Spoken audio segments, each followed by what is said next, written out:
Statement type questions. Statement 1.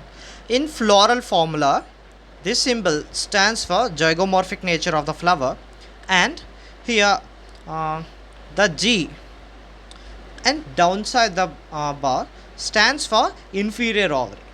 Sorry, it is wrong, because this symbol represents actimorphic nature or radial symmetry, and this one is not inferior, it is superior one. Next statement 2. In a floral flower, this symbol stands for actimorphic nature. Yes, correct. And this G dash downside the bar stands for superior ovary. It is correct. So statement 1 is incorrect, statement 2 is correct. So option is, yeah, fourth option.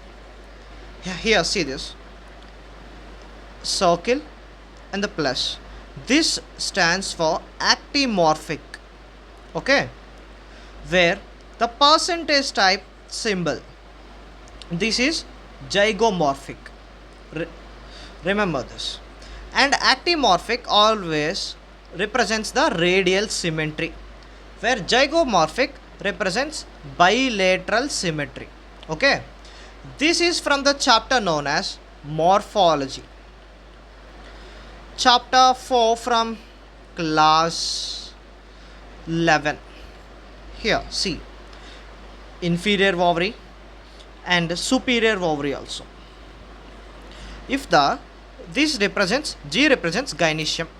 If the bar represents upper side, it means the gynoecium is inferior.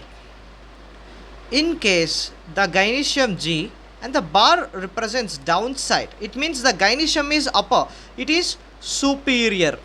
Okay, if the bar is downside, it is superior. If the bar is upper side, and it is inferior.